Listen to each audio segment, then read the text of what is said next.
Hello, everyone, and welcome to the first episode on the Entertainment Podcast Rewind. I'm your host, Fuzzy, and we're joined by co-host Fuzzy number 2 and Fuzzy number 3. And we have a fantastic planned podcast for you today. Hold up now. How come we have to be Fuzzy 2 and Fuzzy 3? Because it's my show. Oh, well, okay, I guess that makes sense. Yeah, well, whatever.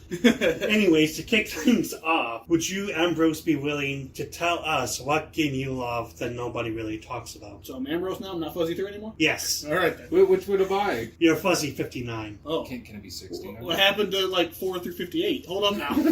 Right. No, but in all seriousness, I actually struggled with this topic a little bit, because most of the games I play are relatively well-known, so, people talk about them a lot. I kind of just stuck with, the WWE games, wrestling games. I've been a fan of WWE since I was a kid, so I love picking up those games every year. And those are, the sports games, quote-unquote, that, people don't talk about because it's not, a legitimate sport, basically. It's not like football or baseball or anything like that. So, but I love those games, even if they're not, what everyone talks about. So. And what about you, Past Morning? I guess a game on the top of my head, I suppose, that nobody talks about is probably the Banjo-Kazooie. You guys ever play Banjo-Kazooie? Well, they fucked it up with the third one, the nuts and bolts. The nuts and bolts, yeah. Yeah, as far as I know, that's the game that ruined Rare. Mm-hmm. And so then they got sold off and everything. Yeah, and then of course, on that note too, that led to other remakes of Conker's Bad Fur Day and stuff like that nobody really seemed to like either. I know, and that's a forgotten game too. It is. Microsoft put out something called Project Spark that had a second addition to that game, mm-hmm. just a little demo that you could play, and then they completely wiped. You can't even play the game anymore. Right. Can't even get it. And you can't forget about Conker HoloLens from Microsoft. What? No, you didn't hear about the HoloLens project with Conker? Oh. Oh my gosh. Project Spark. Basically, they ruined Conker. He looks like a cartoon. I did see something about that, actually. Yeah, I saw that. That was by far the stupidest move that Microsoft ever did. Did they go any further with that? I'm not 100% positive, but I think they did release it. Yeah. Oh my god. What about you, Fuzzy? What's a game that you love that no one talks about? Well, I loved Earthbound, which was part of the Mother series, which came out on the Super Nintendo. Mm-hmm. Growing up, it was one of my favorite games that introduced the RPG genres. Granted, a lot of people did play it. Watch the hand movements. I know. Oh, he's into it, man. He's into it. But basically, I really wish that they would make an HD remake or bring the Mother series to the USA instead of it all being just in Japan. Yeah. I was going to say, to be fair, part of the reason nobody talks about that game is because nobody in America ever got the chance to play it. Mm-hmm. Right. They only ever released the one. I think one. Mother 3 or something like that was the one that talked about getting released in America at one point, and then they never did. But I mean, everybody knows Earthbound and stuff like that from Super Smash Bros. Because Ness right, because he's in there. But it's one of them games where all the American audience is who the heck is this kid?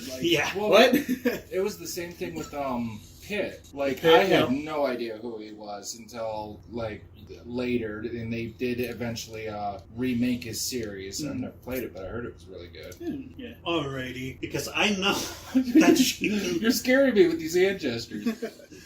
Now, Past Morning, I'm going to start with you. Okay. With Kingdom Hearts, the good and the bad. There's not a lot of personally, there's not a lot of good in it.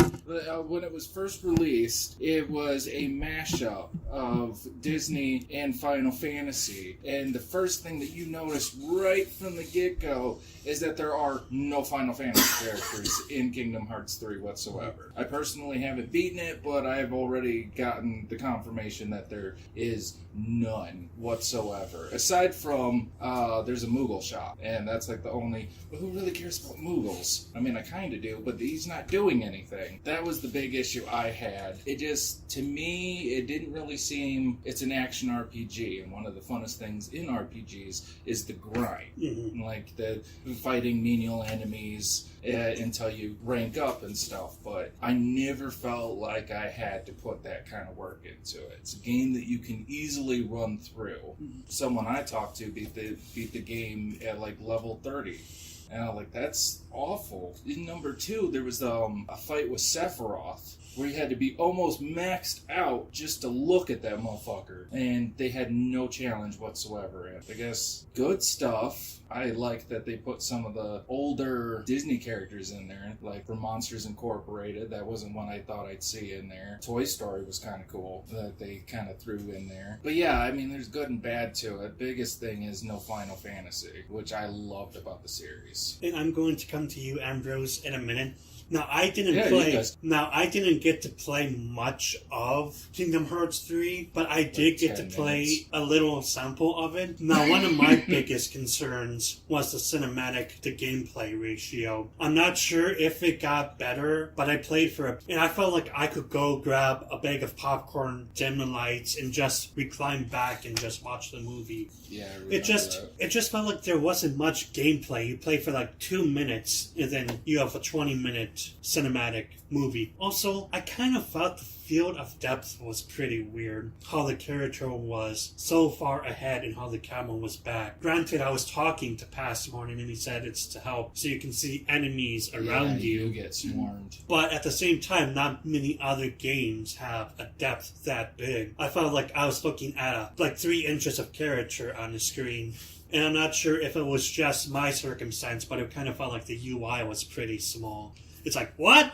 Yeah, I mean, I'm gonna preface this by flat out saying, unlike Past Morning, I personally didn't see much bad with the game. I loved Kingdom Hearts. I mean, the concerns that both of you bring up are legitimate concerns. I understand them entirely. You know, you mentioned about no Final Fantasy characters, and I admit that was disappointing. Yeah. And I understand that. And personally, you know, when I first started playing Kingdom Hearts, I was more into Disney than Final Fantasy. So the Final Fantasy characters are more like, hey, that's kind of cool, you know. But like they weren't like the selling point for me, like a lot of people. Right. But at the same time, I understand the lack of Final Fantasy characters in the sense that if you look back at like Kingdom Hearts 2, for example. Right. A lot of the Final Fantasy characters in there didn't feel like they really needed to be in there. They didn't really serve much of a plot purpose. They were in there more like for just gratuitous cameos more than anything. Especially you think of like Yuna, Riku, and Pain, for example. Those are like the 3 that come to my mind. They didn't need to put them in just there. show up. They didn't do anything. They didn't do anything. They show up for a couple minutes and then they're gone. And then they didn't do anything. You get a Keyblade from them, which is a really good Keyblade. Right. But you could have gotten that from anyone. Right. And then, so I understand, you know, the story, there's so much going on that trying to just add in Final Fantasy characters probably would have just put way too much story in. I think that choosing to get rid of Final Fantasy characters for this time was understandable. The same reason why in the last couple games they haven't added any new ones with the exception of Zack in Birth by Sleep. Because there's just so much story going on that adding all these extra characters and all these extra plot points would have just muddled everything down. And then you talk about, you know, difficulty, how it doesn't seem that hard. And I get that. But I think first and foremost what we need to understand is that Kingdom Hearts is meant to be a children's game. More or less. Yeah. I mean, the other games do have a harder difficulty curve, and Kingdom Hearts 2 has critical mode. And it's a lot of people's complaints is that this one doesn't have a critical mode. But even at its core, I didn't think Kingdom Hearts games were all that hard. I recently finished Kingdom Hearts 2 critical mode a couple months ago, and I only really had problems with 2 bosses. That was being Roxas and Syx. Yeah. I didn't really think it was all that different. So I don't fully understand the complaint about there being no difficulty. Like, I never thought they were that difficult. For what I was thinking, they were never super difficult, but this one, in my opinion, could have afforded to be a little bit more because I felt like I was just breezing through it. Like I don't like finishing games like super quick. Right.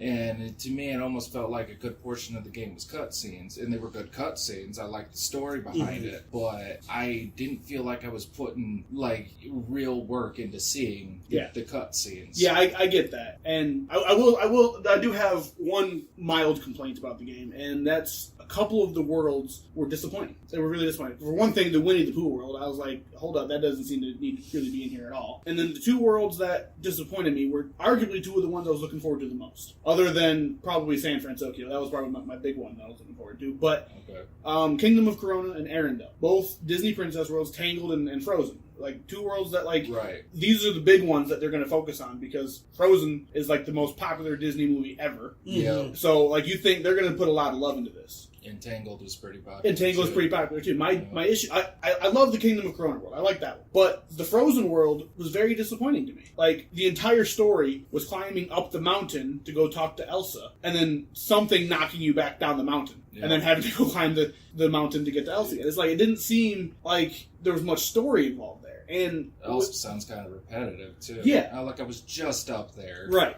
And I said that like twice in the game. Like, I was just there. Why? What the heck? Right. But at the same time, the issues that I had with Arendelle and then Kingdom of Corona is that it's basically just watching the movie. Like, it seems like Sora, Donald, and Goofy don't really play any part in the story. And then and then the issue with that being too is that there's other worlds in which there's not enough of the main story. Like the Caribbean, for example. I love the Caribbean. I love Pirates of the Caribbean. One of my favorite Disney. I love pirates in general. Honestly, I'm a huge fan of pirates. I was like, who doesn't like pirates? So I loved the aesthetic. I loved the world in general. But there was a tiny little bit of the movie in it, it felt like. And all the rest of it was exploring islands, which I loved, don't get me wrong. But I wanted to see more of the actual story there. Right. Yeah. That's really my only complaint. And that was, see, I never actually got that far in the third one. I took a break from it. I'm also sharing it with someone else. But yeah, no, the Pirates of the Caribbean level in number 2 was one of my favorites. Oh, yeah.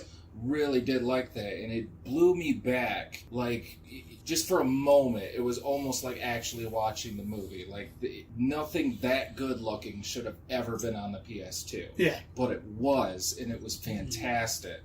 It was actually kind of funny because when I was playing, somehow I was able to make the game glitch. I'm not sure how I did it, but when I was watching you, how did you make it glitch? Well, remember how I was supposed to take that sled thingy and supposed to go across the lava? Yeah, he skipped the sled thing and just walked through the fire. No, you're a wizard. I got the sled out. I was on it for a second, and then it just disappeared. It's like, what? Yeah, and then he just walked right through the fire. Yeah, I couldn't pull that off. I have a habit of... Believe me, I've tried to walk through fire before. Not that easy. Yeah, I can't imagine that would be easy. And that brings me to a point, too. There is a sequence that you can use to get over things like that. If you jump in the air, and then use the dash, and then hit the attack button, hit the dash again, and keep repeating that, you can get right over things like that. Easy. Yeah. And that I didn't like too much. I'm guessing that was probably an oversight, because they made a huge world and really wanted to show that you can go anywhere, like any different direction and stuff. And I really did. It felt a little overwhelming to me that they were so huge. I liked it, like when you get, like in the Hercules world, you get like on top of that mountain after you defeat that rock titan, and you just look down and see how huge that world is. Most of what you see, you can actually travel on, and that was cool. Yeah. But it almost felt like just too huge. Well, and that's like something that personally I really enjoyed about Kingdom Hearts.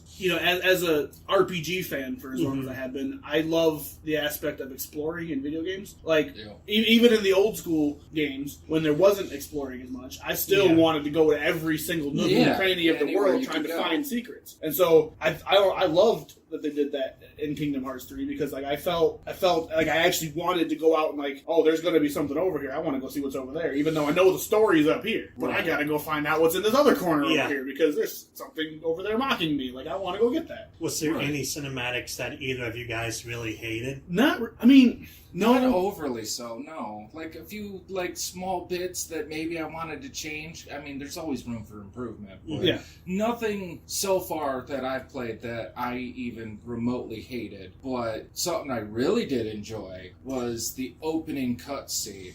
You know how they did that music video in the beginning? And showed all the good parts? Yeah. Oh, yeah. Loved it. I hated that. He had no patience. He wanted to play the game. It's like, oh my God. So it was like 20 minutes later. I mean, that's understandable, but like one thing that Kingdom Hearts has always been really good of is their opening cinematics. And that's one thing that people love. Oh, yeah. And I loved it too. Personally, I've beaten the game, so I know I've done the game. I've actually 100%. I got the platinum trophy in it and everything. So, cool. Like from that standpoint, I didn't find any cinematics that I didn't dislike. There were a couple that I felt maybe could have done a little bit more explaining. Mm-hmm. Right. And I'm going to avoid spoilers by, I'm not going to give any specific ones because late game stuff is kind of what I would be talking about. Right. But there's a couple things toward the end of the game that, like, okay, I appreciate that you did that, but how did you do that? And I mean, that's something that Kingdom Hearts has always been notorious with, is not fully explaining things that should be explained. Yeah, And have to really pay attention sometimes. Right, and your average person who's played like a couple of the games will be like, oh, it's such a convoluted storyline. But if you play through the games, you understand the storyline. Right. Even though it's confusing as hell. It is, very much. Like, I've played every single game, so I understood most of what was happening there. But there was still a couple things that, like, alright, I appreciate that you did that, but maybe you could have explained it better so I can appreciate it more. Mm-hmm. Right. There was one cinematic scene that I wasn't a big fan of because it didn't have a good payload. It's pretty early in the game and it's not really going to spoil too much. But when Donald, Goofy, and Sora basically visit Hades and also Hercules, and there's this little kid screaming for help because of the fire, Mm-hmm. Oh, that. and how they you're jump going, on the statue. Yeah. Hercules throws it, and a second later, everybody's okay. Yeah, sitting they down saved, on the they ground. saved the kid. You're like, thank you for saving me. Like, where's like the epic crash? Where's like the blood curdling screams? Nothing. I looked something up yesterday. I'm sure everyone noticed the Phil from the. Yep. He doesn't say a single thing. Mm-hmm. And I actually found something that explained it. The person who did Phil's voice in the other Kingdom Hearts games, in the Japanese version, and also in the Japanese version of the Hercules movie itself, which I never even knew existed, passed away. And they, I guess it's like in their culture or like in the way that they do it, is that out of respect, they don't replace the voice actor. Yeah. So in the Japanese version, out of respect, they cut him out, and it got translated into the English version, where obviously they did the same thing. The guy Xehanort, the old bald dude, the Japanese voice actor for him passed away too. And the English one. He was voiced by Leonard Nimoy. Oh, yeah, Right? okay. He was voiced by Spock, and he passed away too. I didn't even know that. I mean, that's a principal character. You can't not revoice him. Like, that was he was like so in the middle of like the main cast that they couldn't afford not to. But if he was a lower character like Phil was, then you might never have even heard him speak. But Fuzzy, back to what you were saying though. You talked about how there wasn't a big payoff in that scene. Mm-hmm. That was another thing that I disliked in some of the scenes, is that, and this is going to sound stupid, in some of the scenes, especially in Tangled, I noticed it the best. It seems like that they kind of glossed over a lot of the details that the movie had. Which, to be fair, if you're playing a Kingdom Hearts game and you don't know anything about the Disney movies, you have no reason playing Kingdom Hearts games. Yeah, as simple as that. Yeah, that's true. In the Tangled world, like Mother Gothel has the satchel, and then Rapunzel has the satchel, and then there's certain things in the world that, like, because we watched the movie, we know, hey, this is how this works. But the game glossed over it. And they're super. Because the old woman gets the satchel and has the tiara, and then like a couple of scenes later, she has it. Yeah, like they never saw each other. And of course we understand too. That's how the movie works. Yeah, that's how. And of course they're like minor details that like you wouldn't really care about, but they're like. But why? Like, there's a plot hole here. Mm-hmm. You didn't, because you glossed over these details, and obviously you can't fit everything from the movie in there. Yeah. No, and you wouldn't want to anyway. Right, because otherwise just go watch the movie. Right, well, why are you playing the game? Right. So, but like, it's just like, things like that, they're like, you could have put a little bit more time in there and not glossing over quite as many details, and we would have appreciated that. Right, especially as someone who's either new to the series or didn't necessarily know that Disney movie. Like, I would imagine like Monsters Incorporated and like Toy Story, especially those were original stories anyways. They didn't actually go in the movies, so. Yeah, and those are pretty like well-known things, so like that would have been fine if they did it in that manner, but yeah, they did just gloss over some things, and I guess there's nothing really to add on that. I'm just going to end up repeating what you said. I mean, well, you said though too. I mean, there are Disney movies that were featured in the games that I never even saw. Like in Dream Drop Distance, they featured a world based on the Three Musketeers, and I never even bothered to watch that movie. I didn't think it got that far. Right, so I'm like, I mean, if they had done something like that in that world, I'd be like, what? Right. Why is this happening now? Because Yeah. I've been a big fan of Disney since I was a kid, so I've seen all the movies mostly. Yeah. But there's a couple of them that I didn't feel the need to watch because they either didn't appeal to me or it was in that awkward phase where it's like, oh, Disney's for kids and I don't want to watch it anymore. And then when I got to college, it's like, hey, Disney's cool again. Yay, Disney! Right. Oh, like shit, I haven't seen that Hercules movie in years. I'm gonna watch it. Still love that movie. Absolutely love it. Those are the good ones. Yeah, those are the good ones. So yeah, I think that kind of sums up the opinions. Without going into, there's a couple other things that I've heard people complain about, but in order to address them, I'd have to spoil the game, and I don't want to do that. All right, now we're going to have some game trailers that we're going It's to really watch. hard to keep a straight face on that one. Sorry, that was stupid. All right, so we're So going to we're look at going game to watch trailers, right? some game trailers, and we're going to talk about them. The big elephant in the room on this trailer is, of course, the art style. Yeah, almost kind of looks like a claymation. Yeah. It does. When I first saw it, I didn't quite know what to think. In fact, I remember the day the Nintendo Direct dropped where this was a feature. My buddy had already told me about it, and I'm like, dude, I haven't seen it yet. Stop spoiling stuff. And he was like, I'm not sure how I feel about that. And I watched it. I was like, yeah, I can understand that. And like, so the art style was really weird, but at the same time, it's kind of got that little bit of mix of the old school style of Zelda, kind of with the newer style too. Like it's like some people have tried to claim that it's like the exact same art style as A Link Between Worlds, which it clearly isn't. No, because clearly that was never that sort of clay looking. You know, the thing is, whether I think it's good or bad, it's a Zelda game, so I'm going to play it regardless of what happens. I don't care if they announce that Bowser is going to be in the game. Actually, I'd probably be okay with that. There's other Mario characters in the game. You can see Goomba and Chain Chomp and stuff. Right. The first time I played the original ones, that was the selling point. Because I never actually got to get too far in it until later. But yeah, no, you get to see a freaking Chain Chomp right from the get go. Like that, it's never been featured in or after in any other Zelda game, as far as I am aware. What's cool though is I'm a big Legend of Zelda fan. Yep. Kingdom Hearts and Legend of Zelda, my two favorite video game series of all time. So this is actually one of the ones that I never actually played. The first one, because when I was a kid, I didn't get video games as much. I got like one video game a year for my birthday. Yeah. So I didn't play the original Link's Awakening that much. So being able to see it now and realize graphics and all that, I'm hyped for it. Even though I'm not entirely sold on the art style yet. Yeah. And I'm not a big fan of Zelda, but I think I might even give this a try, maybe. Now you think it, but what would get you into playing this one? Is it because of the art style? It does. It almost kind of has a Animal Crossing feels to it. I can kind of see that. I mean, it does look like claymation, but it does kind of look interesting. Plus, I want to know what the hell that egg on top of the volcano is. Yeah. Is a Yoshi gonna pop out of it? Yeah, big Yoshi. Huge Yoshi. It's interesting though. Like from what I understand, I mean, I know the premise of this game. It's been around for years, so I know the premise of it. It's been a while since I even played. So, like, I understand. I know what's in the egg. I know the story bits of this. Yeah. Oh. Well, that's a big disappointment. Oh, come on, man, it's Yoshi. Anyways. Everybody likes Yoshi. Anyway, so, like, I know the bits of it, but I'm still interested in playing it. When I first saw it years ago, it didn't interest me because, for one thing, it was a different art style. Like, it's not what I'm used to for playing Zelda. So now getting a chance to play it and realize the story that I never gave a chance, I'm going to be able to give it a chance now because it's coming to Switch.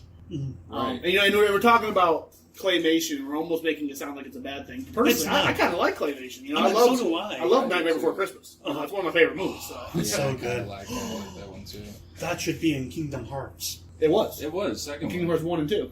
Oh. He's never even. No, I get it. It's fine. What I loved about this trailer is because it's so not The Sims 4. I mean, granted, everybody wants university and everybody wants island paradise. When I got my first PC, it is the game that I played religiously from The Sims 1 up to now. And whenever I did my Let's Plays, or even just playing on my own, I basically played a very realistic style of gameplay. And I really don't care much about the supernatural stuff like vampires or witches, or even the Katy Perry pack that came out for The Sims 3. Katy Perry Supernatural? What? Yeah. All right. I just got interested again. Let's go. But basically, Fuzzy number 1 and Fuzzy number 2 really aren't huge sim people. Yeah, I mean... Wait, you said Fuzzy number 1, and aren't you number 1? Yes. So I thought so you're not innocent. You're lying. I am. Okay. Blasphemy. For the most part, yeah. I mean, I've played Sims games in the past, here and there.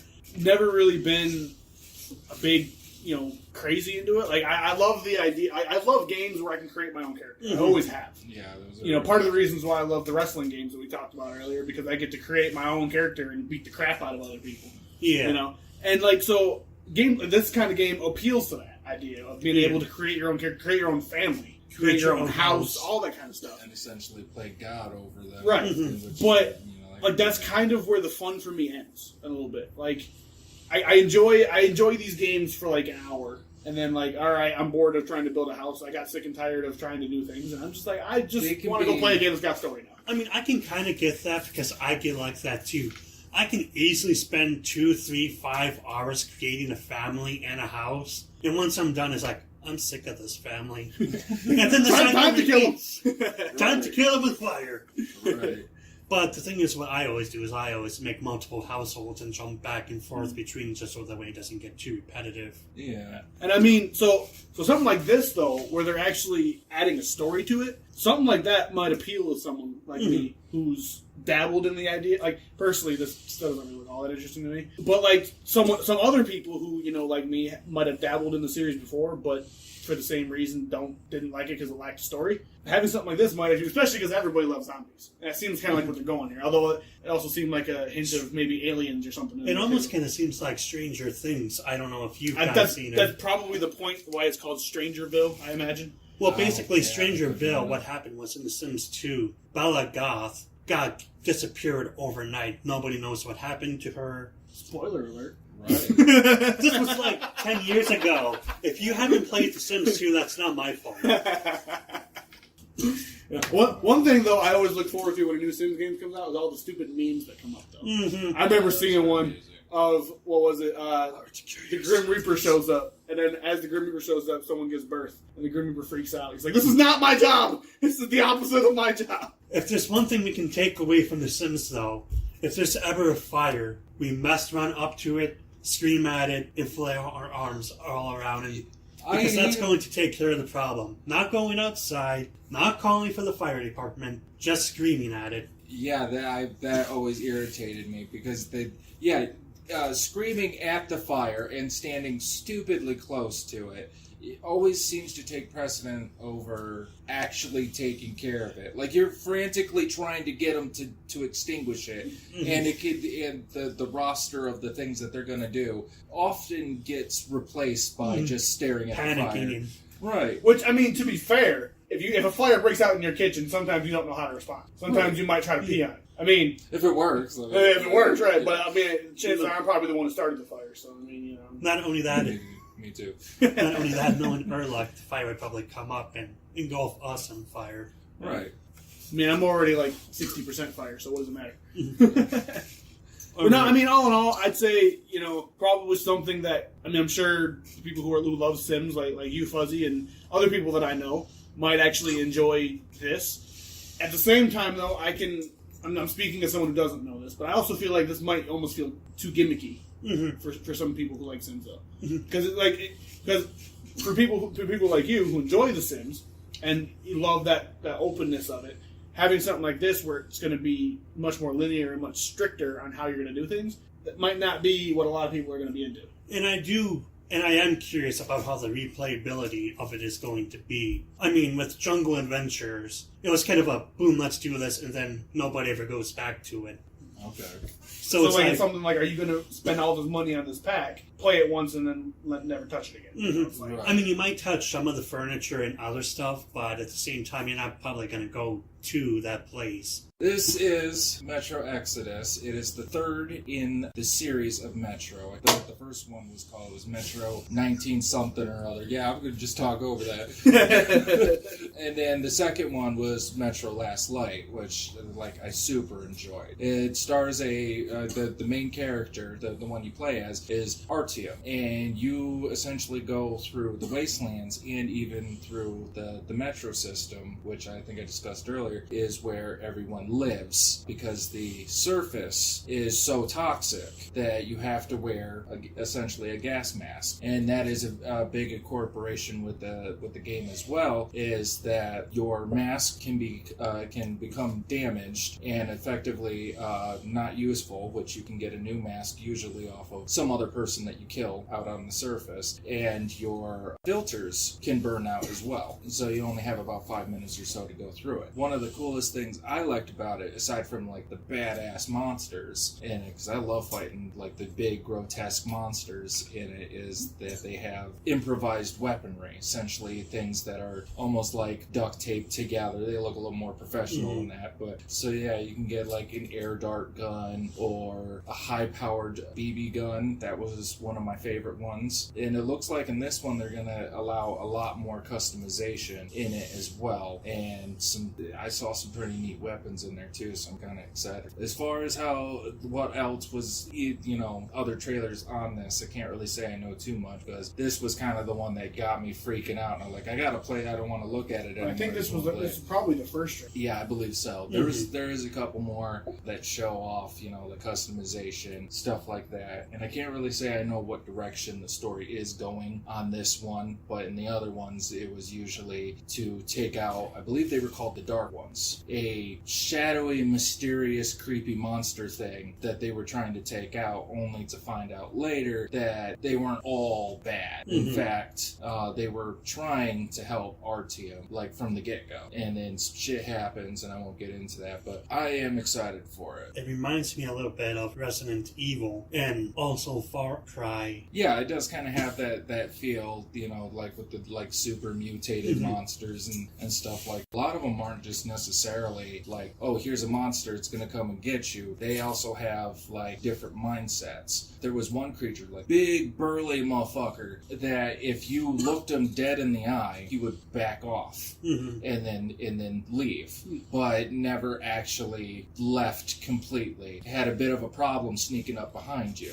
And if you look at it, stand still and look at it, which is one of the worst possible things that you could do, because it's one hitter quitter kind of monster, and you kind of have to figure out when is a good time to run, when is a good time to stare it down. And in my opinion, it inevitably came after you anyway. I was never really good at shoot first, ask questions later. Yeah, that kind of thing. That's always been the way I play games, though. I can't do I don't do stealth as much. No. Assassin's Creed games, some of that, they're always stealth is optional. All right, cool, kill everybody. Right. Well, I'm good at stealth games, but I'm always terrible at the Hitman series. When I say I'm bad at stealth, I'll try doing stealth, and for the most part I can do it, but sometimes they'll say stealth is optional. I'll try stealthing once or twice, and then I'll just get pissed off and kill everybody anyways. Been talking about this game quite a bit. Okay. And it looks really good. I never played it, because personally I'm not big into first-person shooters. Yeah. I do enjoy Fallout quite a bit, and that's kind of what's drawing me to this now. You said this game came out yesterday, right? Yeah, I believe cool. so. So I might actually be willing to pick that up a little bit. Have you played it yet? No, I haven't. I haven't gotten it yet, but it's on my list. Yeah, the idea of it being similar to Fallout in a way is kind of what's drawing me to it a little bit, because I like that survival aspect of it. I like FPSs when I'm not going against other people. I'm not good at online first-person shooters. Right. But one thing in the Fallout series, something that I didn't quite enjoy as much though, is the weapon upgrading system a little bit. Right. So that's something that's kind of throwing me off a little bit on this. A little bit, but hey, this first trailer looks nice. I'll probably look at some of the other trailers of that, but hey, I'd be willing to give this one a shot. That's good. Yeah, and I'm always down to try new games. My past couple years, my taste in gaming has expanded quite a bit. I've been giving more games shots. I played some games for the first time that I've never even played before. I played the remake of Shadow of the Colossus for the first time last year. Never even touched on the PS2. Did you like it? Oh, I thought it was great. Right? I've never played the remake, but I have the original one, and yeah, you look at it first, and it's like, I mean, it could be good, but it's just like as soon as you actually fall into the game, because like the first Metro and the second one, I never really had any interest in. It's a first-person shooter, like, oh, you know, the whole post-apocalyptic thing is all played out, but I got a chance to play it, and I've been hooked on it ever since. Yeah. And it's got a really good storyline. The monsters are, I mean, they're freaky, of course, but they're a lot of fun, and they're not the only thing that you have to worry about. You also got people that you have to go up against, and different obstacles that you have to go through. One of the coolest things I like about it is, like, you got, like, these old buildings or tram systems or whatever, and there's, like, no power in it. Mm-hmm. So in some parts you have to go to the power conduit and charge it up with, like, this, you carry what looks like this makeshift battery thing that you have to kind of like crank it, and it actually adds power to it, and you use that in a few, I believe in like a few of your weapons. You use it quite a bit in the actual gameplay, and so I was like, I really like the makeshift kind of like feel to it. That is a fun aspect for me when you get to see, you know, like, this guy's got a semi-automatic rifle. Like, yeah, well, this guy, I don't know what that is. It's covered in duct tape, but it works, and it looks kind of, it's duct tape, man. That stuff's indestructible. Let's go. So I'm interested in this. I might check it out. Yeah, I'm pretty sure if you're into shooters, you know, it might not. I'm guessing you are probably more into like third-person shooters. I personally am. Yeah. But I think this one will grow on you, for sure. Be willing to give it a try. 10 out of 10. But anyways, thank you guys so much for joining us on this podcast. Make sure to visit entertainmentrewind.com to keep up to the latest on the news and information. Find and watch your podcast and join in on discussions and more.